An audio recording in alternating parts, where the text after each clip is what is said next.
Hi, this is Brad with Attitude RC.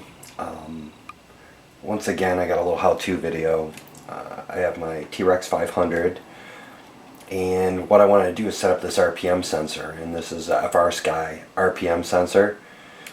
It also has two thermal sensors on it. I'm going to set one up for the speed control, the SC, and the other one up for the battery. And basically, to wire this in, it's just this little guy right here.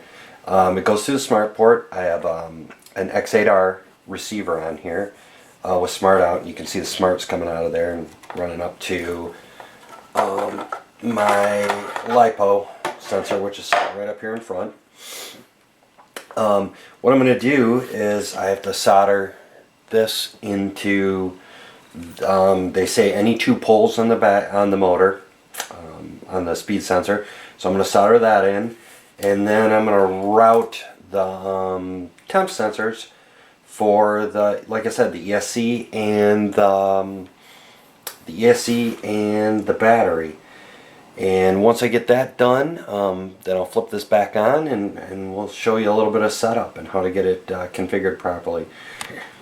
Okay, what I've done is I peeled back two of the leads from the ESC to the motor. I just took the shrink tubing off of them, and I'm basically just going to solder on this connector that's going to end up going to the sensor right to this, and I'll try and do this so you guys can see.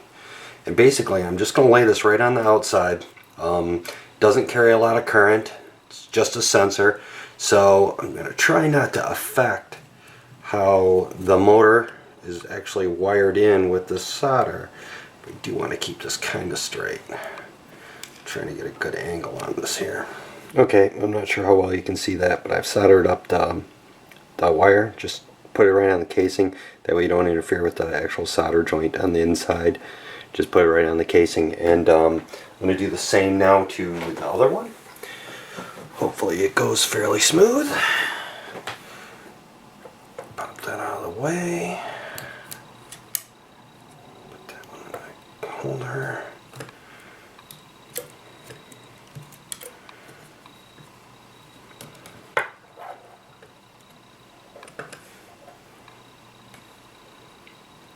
And a nice open spot in here.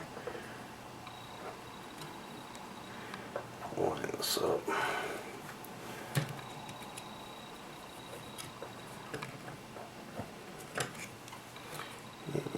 And hopefully you can see that. You should be able to. Okay. Casing nice and warm. Do a little bit of solder down on there.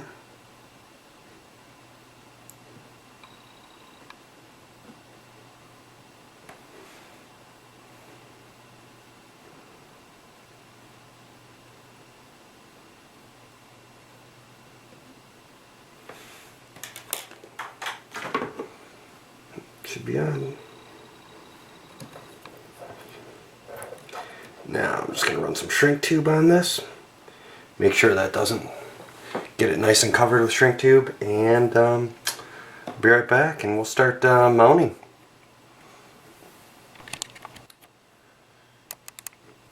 So they're all shrunk down, ready to start getting plugged back in. So I'll get those plugged in. We'll mount the battery sensor, the battery temp sensor here, and we'll go from there. Okay, one of the temp sensors I put right across the heatsink on the SC. Push it right in between two of the vanes, zip tied it on tight, routed it down around to the front where we're going to have everything running. I'm going to have everything kind of tucked in here. I have it hooked up. I have the S-Bus hooked up into it, or the, not the S-Bus, the smart port. The other temp sensor is going to be right here, so you can just lay it on top of the battery, zip tie it on. Just you know, zip tie it up on top of the battery, or not zip tie it, just Velcro it down on top of the battery. Figure you'll get the best temp on the top of the battery rather than on the bottom. This is the feed that goes back to the receiver, and hopefully I'm going to get this powered up. We're going to make sure that everything works. For testing purposes, I have the motor running backwards so it won't spin up the blades, because I really don't want these 425 swinging on my desk. So I'm going to get this powered up. We'll see if we're getting our lights blinking, and then we will set the poles on the motor. You have to actually go through a process to set how many poles are on the motor. So it's good to find out exactly what motor you have, how many poles are in it, confirm that with the data sheet for the motor. Okay, so now we got to set the number of poles, and first thing we have to do is power this thing up. Make sure your radio's on, you're on throttle hold. Power up. Should really have the blades off when you do this on a bench. And it's blinking. And I don't have any indicators yet on my lights. Let me see. Okay, absolutely nothing. Okay, so that's 0, 1, 3, and I know I gotta set this for 6 poles, and this is binary, so that's 6. The number 2 and number 1 light are on, so in binary that's 2, or that's 6, I'm sorry. The second light is 4, first light is 2, so that gives me 6, so it's 6 poles, and that's what this motor has, is 6 pole pairs. So that should be set properly. I should be getting the proper RPM if I spin this up.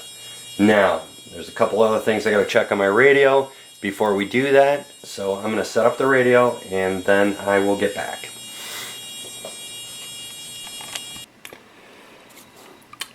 Okay, what I had to do on the radio is, with everything plugged in and working. 2.0.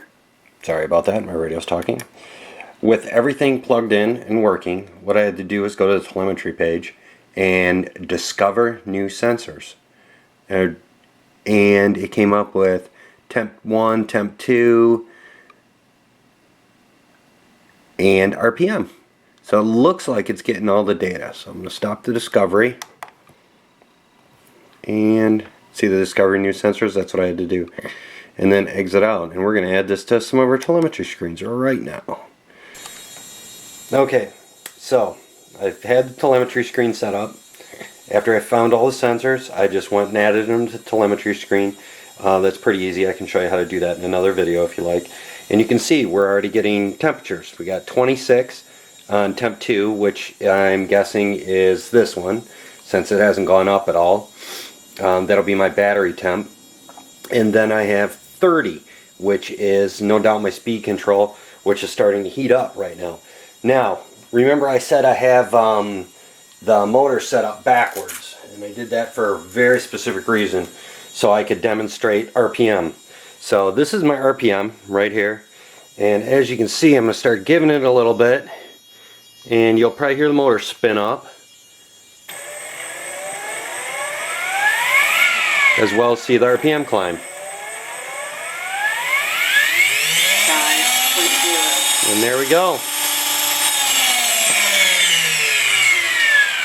So we are getting our speed, we are getting RPM, we are getting everything.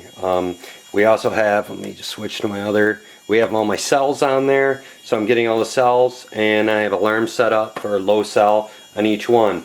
So that is the telemetry setup on the 500. Nice and easy.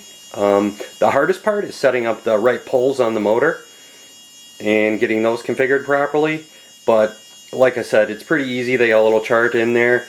If you have any questions, just shoot me an email, brad@attituderc.com. Thanks a lot.